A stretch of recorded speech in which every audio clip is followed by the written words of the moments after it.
નાયબ police commissioner Anupamsinh ગહેલોતની સૂચના અને એસઓજીના માર્ગદર્શન હેઠળ ખાદ્ય પદાર્થોમાં ભેળસેળ કરતા તત્વો વિરુદ્ધ કડક કાર્યવાહી શરૂ કરવામાં આવી છે, જે અંતર્ગત એસઓજીના પીઆઈ એએસ સોનારાની ટીમ અને સુરત મહાનગરપાલિકાના ફૂડ એન્ડ સેફ્ટી વિભાગે સંયુક્ત રીતે પાંડેસરાની ભીડબંચન સોસાયટીમાં રેડ કરી હતી।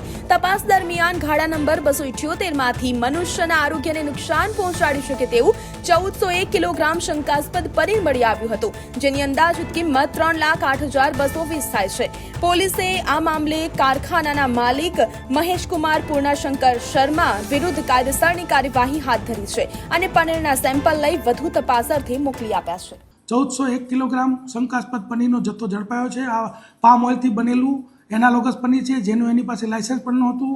આ વ્યક્તિનું નામ છે મહેશ શર્મા, કે જેણે લૂઝ પનીરનો જથ્થો બનાવતો હતો અને ત્યાં ઝડપાઈ ગયો છે પાંડેસરા વિસ્તારમાં। એના ગાળાની અંદર આ પનીર છૂટક ધર્મરાજ ડેરી, ઓમ સાંઈ ડેરી, રાધેકૃષ્ણ ડેરી, રાજ કમલ ડેરીમાં રોજ 400 કિલોગ્રામ જેટલું એ સેલ કરતો હતો, 220 રૂપિયાની અંદર સેલ કરતો હતો અને પામોલિન ઓઇલ, દૂધનો પાવડર તથા એસિડનો ઉપયોગ કરી અને આ નકલી પનીર બનાવતો હતો। આ રીતે એસઓજીએ આ નકલી પનીરનો જે પર્દાફાશ કરેલ છે।